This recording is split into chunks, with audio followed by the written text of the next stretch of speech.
So guys, we are ready. Dalawang bag yung pagkain namin. Tingnan nyo naman. Ito yung luggages namin. Bali, kay mami to, akin, kay Gorab. And meron kaming kumot. Kasi for sure malamig doon sa train.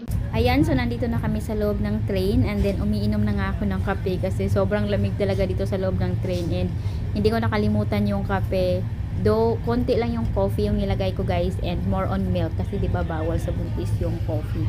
Pero nagdala pa din ako. So ito yung itsura ng sleeper coach dito sa train. Ayan, so bali yung dito sa area namin, bali 6 bed siya. Ayan, so humiga na din si mami, and then ito yung sa side ni mami guys.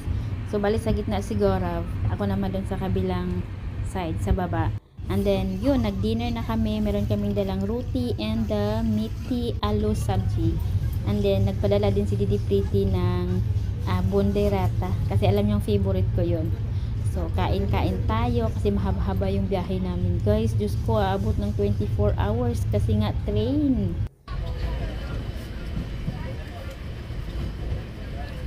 We're near to Mumbai. A few more station left. Konti na lang din tao. May kumakain pa. Mami. And someone is biting me.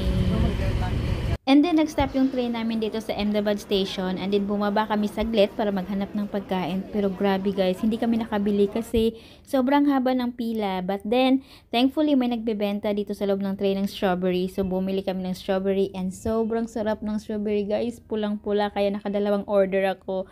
So, ayun, kain-kain kami ng strawberry. Habang konting kembot na lang, makakarating na kami ng Mumbai. And sobrang exciting yung trip na to guys. Kasi first time kong sumakay dito sa train na to. And naloka ako sa toilet ng train guys. Huwag yung subukan, masisira yung buhay niyo, believe me. We're near.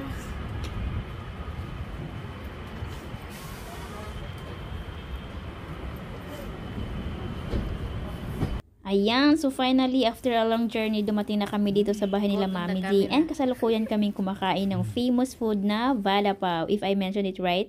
And then meron din silang pet turtle guys. Ang cute kasi dalawa yung turtle nila, lalaki at babae. So ito yung parang pet nila. So 'di ba kakaibang pet turtle? Sana all.